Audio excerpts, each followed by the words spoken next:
Hi, everyone. Welcome to this edition of the ReRooted Podcast. I'm your host, Francesca Maximé. It is May 23rd, and it is continuing to be a fluctuating kind of spring weather pattern here.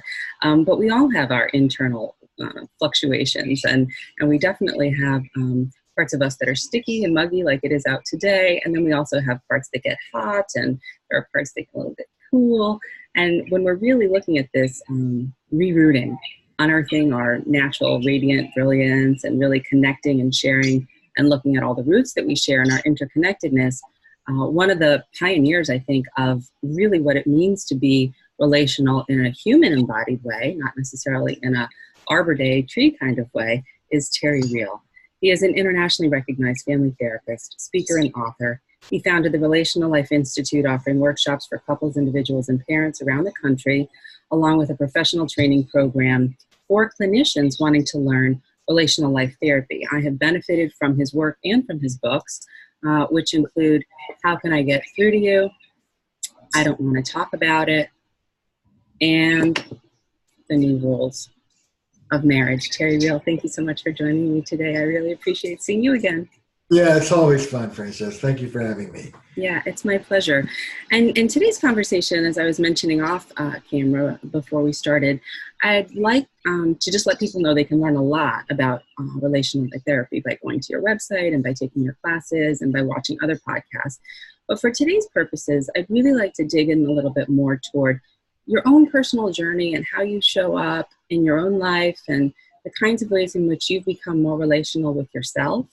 And how that's been able to enable you to be more relational with those that you encounter that you maybe like or don't like so much, but can still stay in your seat and be relational with. Okay, great. What do you want to know? I'm an open book. Right. So in this first book, I Don't Want to Talk About It, which talks about male depression, which I think was really not only pioneering, but also really, and still is helpful for people. It came out of your own pain, of your own childhood wounds with your own dad. And I find so many people continue to carry that burden and don't realize that there's a way in which it can be worked with. So how are you able to start to work with unpacking some of your alcoholic father, your abusive situation, willing to be courageous enough? There's a beautiful passage that you say that you stop the flames. You could probably quote it better than me, so that it doesn't continue to overtake sort of the wildfire of the forest of your life and then sort of burn everything else up in its path. Yeah. Okay. Just for the record, my dad, of the many things he was not alcoholic. He spared us that. But he was a depressed, angry, rageful guy and not all that fun to be with. My apologies. But you see, even though my father was emotionally and at times physically violent, he was also the nurturing one in the family. And he was warm and loving, and it was all very confusing, as it is when you have a loving parent who is episodically turning on you. And I was totally enmeshed with both parents, but particularly my father. You can tell when a child is enmeshed because they use this phrase, I felt sorry for my parent. When my father was beating me, I felt sorry for him. I felt like he was pathetic. And the whole thing was just so sad. I could just, and it did, I would just take to my bed and be depressed. A child is not supposed to feel sorry for a parent. A parent is supposed to be bigger than that. The parent is supposed to be bigger than the child, not the other way around. So there was a legacy of violence. In some ways, I've said, Francesca, my whole life has been a Zen koan on power, particularly male power. And I grew up with a horrible, distorted, grotesque version of masculine power. And for many years, I tried to divest of my own power. And it's only in the last few decades that I've come into right relationship with it. I had to become a therapist I had to become an individual therapist in order to have the conversation with my dad that I needed to free myself of him. And then I had to become a family therapist to learn how to be intimate and have relationships. You know, what's the old line? Therapists are people who need to be in therapy 40 hours a week. You know, it's like, so I had to figure this out. My topic sentence was like this.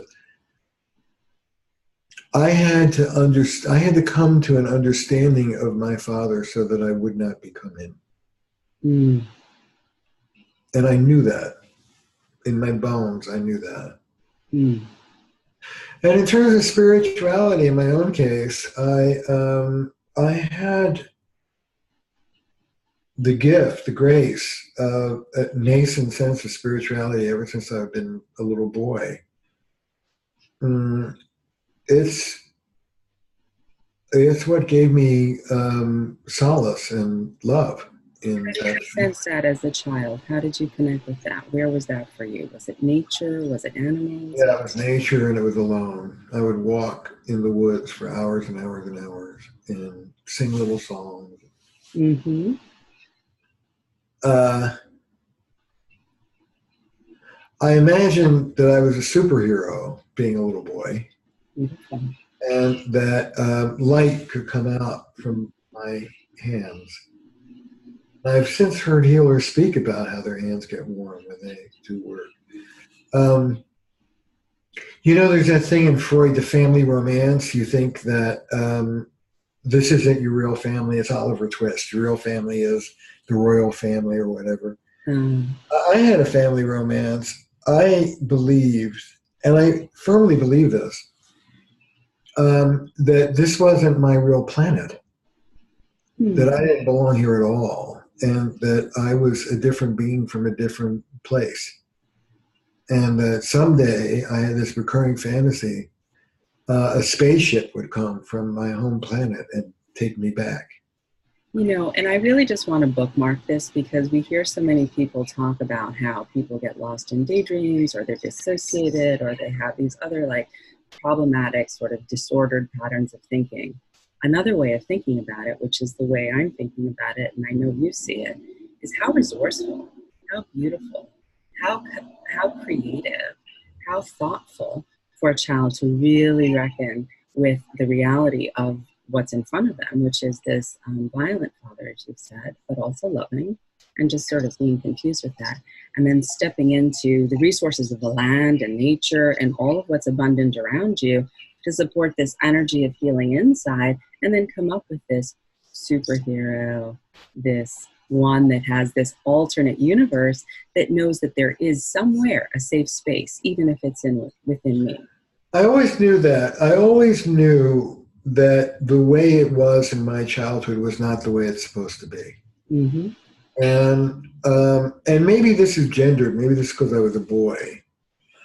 But certainly there are a lot of boys who don't do this. Ever since I was a little kid, I knew that it was them and not me. I didn't take in a lot of shame. I knew that they were crazy. Mm. And I went through all you go through when you're a little child with two gigantic crazy people raising you. But I didn't take it in I didn't take in their attacks as if they were real. I knew they were nuts. But I also knew that there was something better. And like a lot of kids from tough families, I was a very good surrogate. I hung out at other people's families. I got myself invited to dinner. I saw what normal families look like. And I knew that I wasn't in one. And it was just like serving prison. It was just serving time until I could get out and be out from under them. Yeah.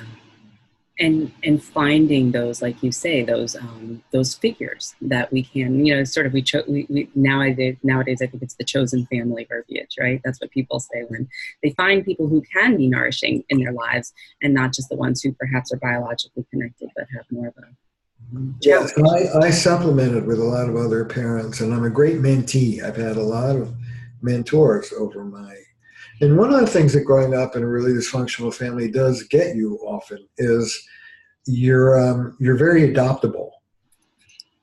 you learn to be pleasing and to be invited to other situations because the one you're in is so horrible. Mm. Was there a sense of you about that, though, that was needing to be affirmed in that way? Or were you just really sort of, because you said you're not so shame-based, although I know that later you said in life as an adult you became a little bit more on the grandiose side of things. Yeah, right. I'm not shame-based, I'm grandiose based. Bring that up, Francesca. Sorry, not my problem. Your problem. Right? No. Well, I mean, we're talking about this stuff, so you know. Yeah. No, it's true. I did go up in the grandiosity like my old man. Mm-hmm. And but I didn't go into shame, and I always knew they were nuts and not to be trusted. I do want to say something about my spiritual journey, though. I hate that word journey, but life. I now am in a group called Diamond Heart. I don't know if you know it. Ridwan. It's the leader is a man named H. Almas. He's yeah. And that's my practice now. I've had a very checkered career in spirituality. Excuse me.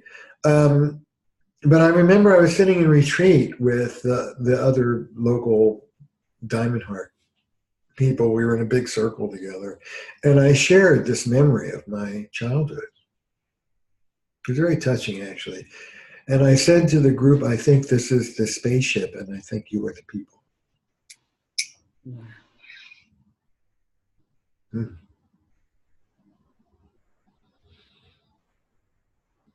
Mm-hmm.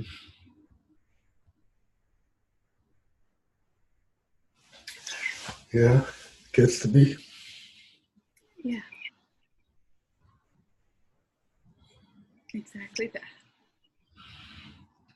So it's been a long, hard climb, man. It's been a long, hard climb. And here we are. And I also want to say something about meditation. I've meditated on and off for over 40 years. And it's very sweet to see your tears.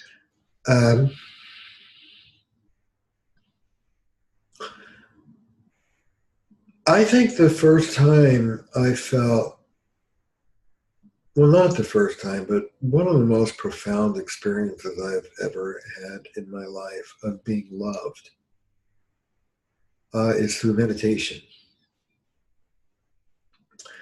And I experienced presence as, it's interesting. I sat Zen for a number of years, and it was pretty abstract for me. It doesn't have to be. There are all sorts of ways to do it, but it was pretty abstract. And I would get high as a kite, but it was very kind of impersonal. Since I started doing Diamond Heart in particular, which is more Sufi, when presence comes to me, it feels like a presence. It feels like a being. Mm. It's not an impersonal abstraction. It's a living, loving force. Almas talks about living daylight. He says living daylight is the first spiritual experience that most people have. And you experience the light as alive. You experience spirit as alive and intelligent and benevolent and loving. And as I allowed that love to penetrate me through years of meditation, there was a fulcrum that got passed, and I shifted from a legacy of basic mistrust from my childhood to a legacy of basic trust. I feel that the universe, one of my favorite quotes is they asked Albert Einstein late in his life, a journalist in the 80s or 90s, from this perspective, what is the most important question in life? And they expected some E equals MC2 thing. He said, the most important question in life is this: is the universe a friendly place? Mm. And like a lot of spiritual people, my universe was not a very friendly place growing up. And it only really became a friendly place through my spiritual practice. Yeah. And I feel like I believe that there's a benevolent spirit that is very tuned in to Terry Real, just like it's tuned into Francesca Maximé and everybody else on the planet. And it means me well.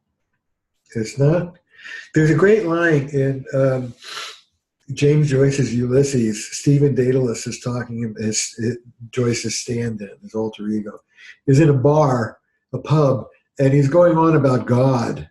And somebody says to him, "Oh my God, a man of your intelligence, you can't possibly believe in a personal God after all of your education." And Daedalus says, if you see a being as omnipresent, omniscient, and omnipotent, I would at least expect him to be a person.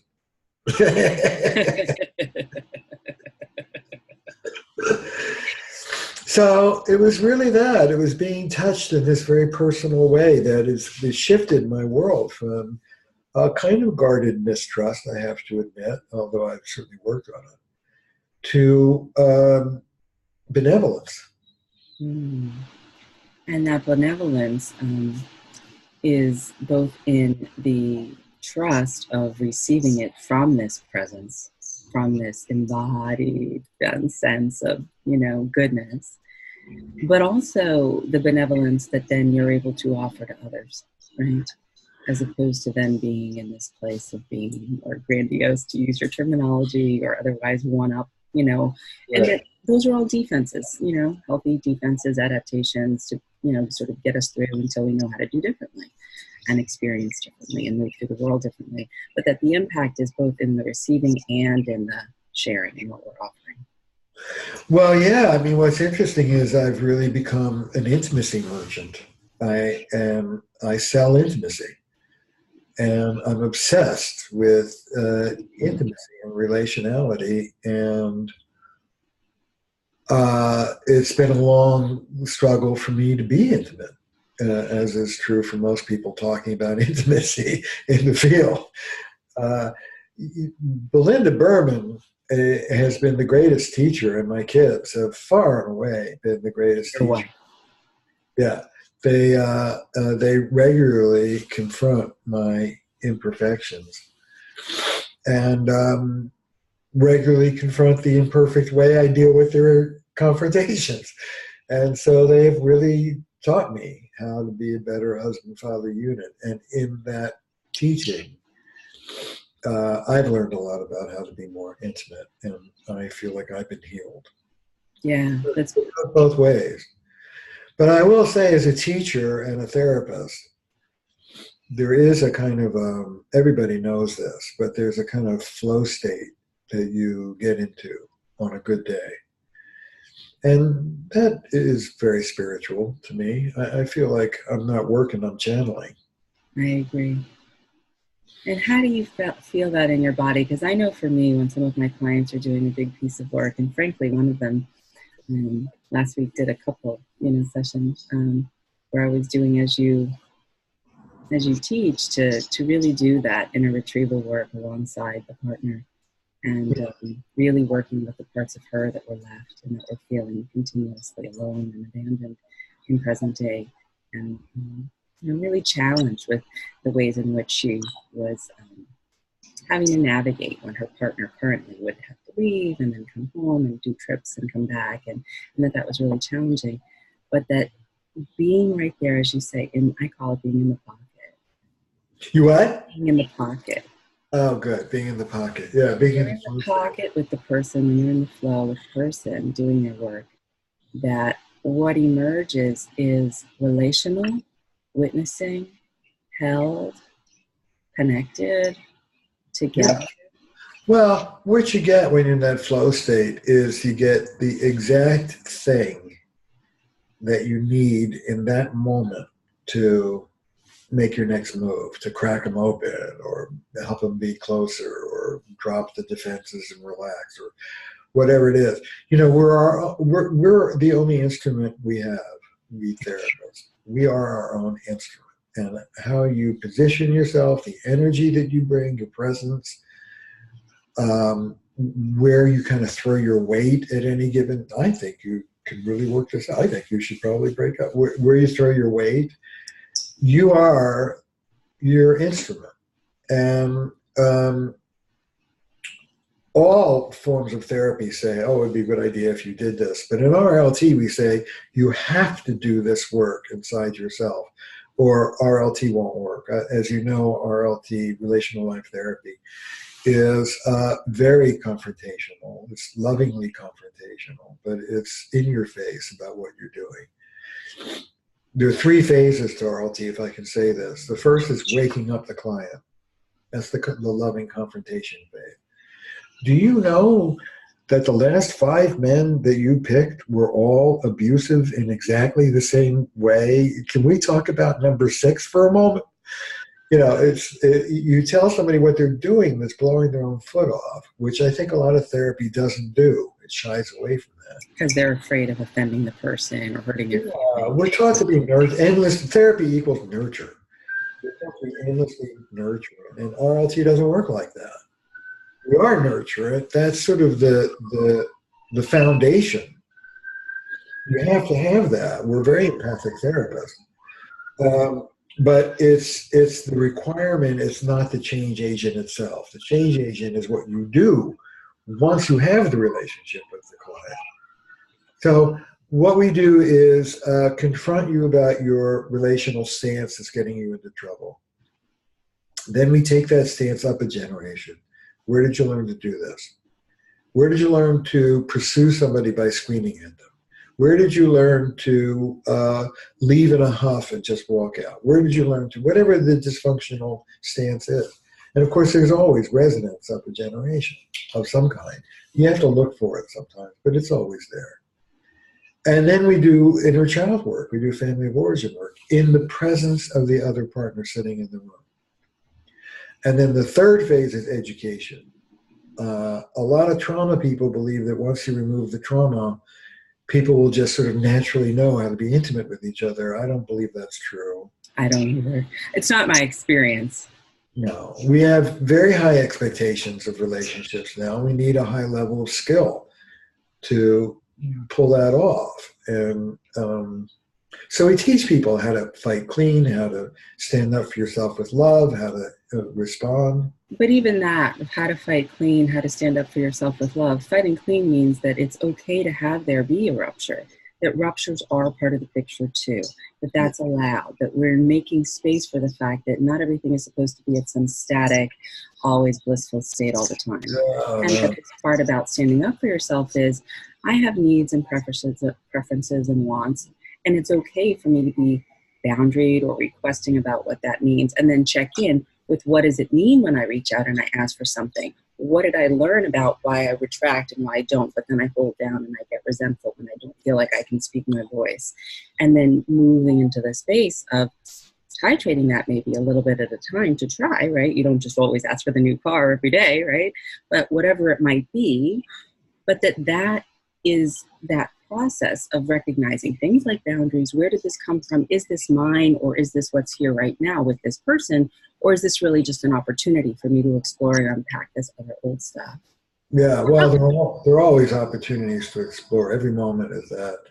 Sometimes Belinda and I look at each other and smile, and one of the others will say, I just want to thank you for this opportunity to work on myself. Yeah. Doesn't go over very well when we do that, but we still do it. Anyway, the thing is that all relationships, I got this from Ed Tronick, the Harvard infant observational researcher.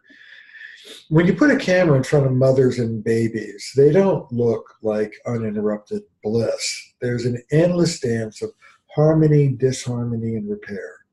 Closeness, disruption, return to closeness. And Tronick believes, and I follow him, that this is the basic rhythm of all relationship. And I speak about the harmony phase, the disillusionment phase, and the mature love phase. And in that first phase of relationship, I call that love without knowledge. You have a soul connection with the person. You know, Belinda knew she was going to marry me after our first conversation. She knew that, but she was completely unprepared for the quality of my closet floor or what I do with my bank account. That love without knowledge, that harmony phase, of course, that's what everybody idealizes, and that's our culture's ideal of what a relationship is supposed to look like. That's absolute nonsense. The second phase is disillusionment. Knowledge without love. Now you can see very clearly what your partner's imperfections are, and you don't like them at all. And then the third phase is acceptance, mature love. Now you see all about your partner's imperfections. You know them all very well. And they're really a pain in the ass. You're not going to minimize that, but it's worth it. I want to write a memoir of my marriage. I probably never will, but I tease about writing it. And I have a title for it. I want to call it A Fight Worth Having. Beautiful. Thank you. Because that's what a relationship is. It's not harmony. It's a fight worth having. Yeah. I love that because it's, I think it's, another famous couples, folks, the Gottmans, who said something along the lines of, marriage is about growth. It's about growth, which is kind of what you're saying. Like, thank you for this opportunity to, deal with my shit, basically. Yeah, I was just on the call with a student talking about this. There's a lot in the field right now about, with all the attachment stuff, that we can heal each other. And I think we got to be very careful about that. You're not my responsibility to heal. I'm not your responsibility to heal. The only person who can really be there for those inner children is me, not my partner. And I think it's really important to say, yes, your partner can love those inner children and heal by being nurturing to those wounded places, but they're not obligated to. It's not their responsibility. It's just a nice thing that happens when grown-ups are open-hearted with each other. And can it not be then the opportunity for the therapist, not so much in different ways of therapy, but different kinds of emphasis on the relationship between the client or patient or person, student, whatever it is, and the therapist.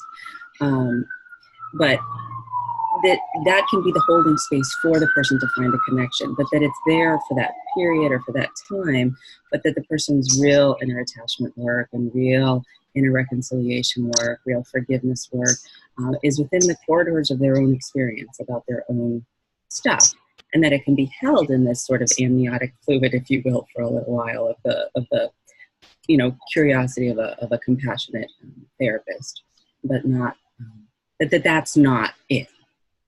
Well, it can be. I mean, there is transference-based therapy. I don't do it. I used to. And I don't really believe in it that much because it does work. The way it works is through, the way traditional therapy works is the therapist is a blank screen. I project onto that blank screen all my negative expectations about how I'm going to be treated from my family. You treat me discrepantly. You're not harsh like my father, you're kind. You're not controlling like my mother, you're permissive. Whatever, the therapist is more sane than your family was, and you have these discrepant experiences that they call corrective emotional experiences. And over time, I did this. I was in 3-day-a-week psychotherapy for 5 years, traditional analytic therapy. My therapist loved me, and over 5 years, I internalized his kindness. And I did become a smidgen kinder to myself. That work does work. It just takes, 10, 15, 20 years. And I think there's a lot more direct. I can teach you how to be more loving to yourself without going through the whole rigmarole of the corrective emotional experience. Yeah. I'm not here to provide a corrective emotional experience between you and me. I'm here to provide a corrective emotional experience between you and you, and between you and the people you love. That's what I'm here for. Right, 100%. And I orient in that way also. And I think that the one thing that enables people to perhaps be willing to go there is just that they do feel that there's a little bit of safe space here in order for them to be able to start to dig internally. right? Yes, that has to be there. The empathy, the connection, all of that good stuff that everybody's talking about, all of that has to be there. The difference between RLT and other forms of therapy is we say that is necessary but not sufficient. Loving somebody is not enough to change them. There's more work involved than just loving. Because it opens the door to learning what it's like to love yourself with all of the, full catastrophe of whatever we're holding. Yeah. Well, I teach people very actively to stand up to negative self-talk and to appreciate that that's a child part of them that's speaking. It's what we call the adaptive child part that internalized all this harshness and is now discharging it. And there's a two-step, this is one of millions of tools, but there's a two-step process. One is you lean into the negative talk, not harshly. You don't meet harshness with harshness, but with loving firmness. And you say something like, hey, listen, little Terry, like, I know you're trying to steer the ship here, and you're just standing up for standards of excellence and all the rest of it. But could you pipe down and let me finish this sentence without all the static? I'm trying to write here. Mm-hmm. So the first step is to sort of settle that down. And then the next step is to actively summon the energy of tenderness towards yourself and give it to yourself. And this is a practice. Healthy self-esteem is being able to hold yourself warmly in the face of your imperfections. Right. And I teach people how to do that. In transference-based work, it takes 20 years and you internalize it through the relationship with me. In RLT, it takes about 2 months and you learn how to do it yourself. Right. No, I love it. It's so effective. And it reminds me of the whole idea of, in the Buddhist teachings, which I'm sure you know and are aware of, it's like the inviting Mara for tea. We turn toward that which is difficult. We turn, Mara, the devil figure, the evil, figure, the tempter, the one who always wants to muck things up, that instead of saying, oh God, I'm afraid of you. Oh, like you're horrible. But that we actually invite him in and have tea. And I think it's Sharon Salzberg that tells the story that, she was relating this teaching to someone, and she said, well, can I give them a to-go cup and can they hang out on the porch first or something for now? And she was like, okay, if that works. But that's the beginning of the process, right? Yeah, well, you take people where they are. I'm willing to be with this enough just to open, I will open the door. I will give them some tea, but they're not going to hang out in my living room forever. But eventually, becoming to make friends with them may sort of decalcify their monstrosity, the inner child, that I'm talking about in this analogy. There was a tribe, I forget the name, but there was a native indigenous people in the South Pacific, and they did lucid dreaming. Have you ever heard of lucid dreaming? Yeah. And the guy told a story. The whole village would process the dreams that they all had and give advice about what to do because they would repeat it. Mm-hmm. So the story he gave was his own child came to him and he was being chased by a tiger. And the whole village met and they told him what to do. And they told him to surround himself with allies and friends and stand still, not to run. And he did. He had a circle of big, powerful people between him and the tiger, and he just stood there, and the tiger relaxed. And then, little by little, he befriends the tiger. The tiger takes him on his back, and he goes on a ride. And then, at the very end, he asks the tiger for a gift. And the tiger gives him a unique gift. And this is the way these native people deal with dreams altogether. Beautiful. What you're saying is what it was capsulized by a client of mine. He just said his life changed when he learned at the minute-to-minute level to steer into the storm. Yes. Steer into the storm. Yes. And that's what is so rich about, I even can call it, I've sort of called it applied mindfulness. How can we be with what's here? How can we allow what's here? How can we not say, oh, I co-sign this, I'm in love with this, but this is what's here too.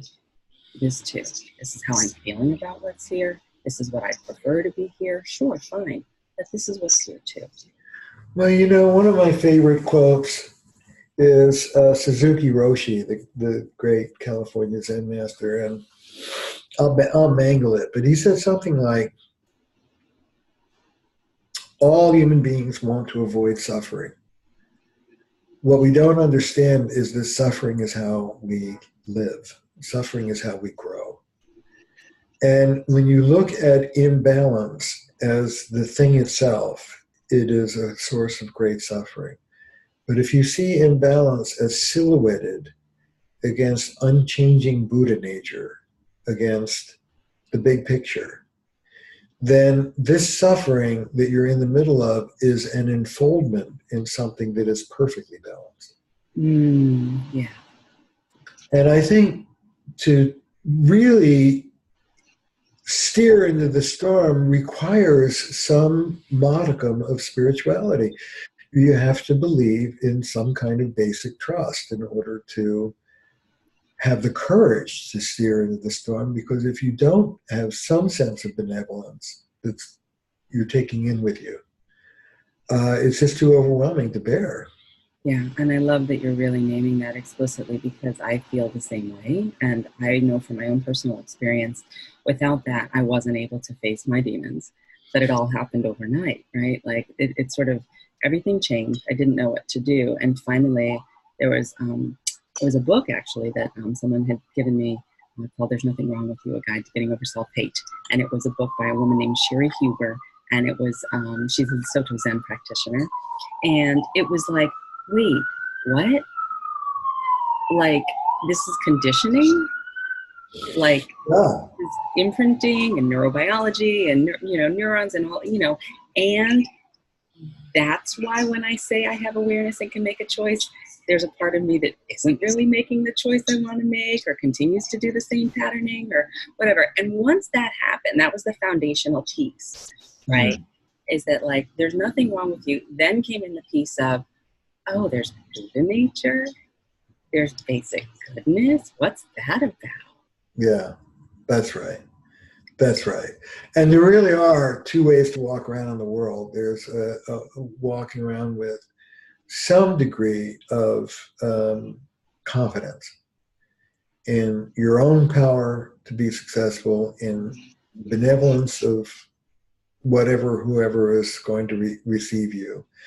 And the other way is to walk around guarded and mistrustful and defensive, compensating with a lot of grandiosity and all that stuff that we do. It's all well and good for us to say to our clients, yeah, steer into that storm. But a lot of our clients have never had somebody put their arm around them, metaphorically, have never had somebody at their had their back. And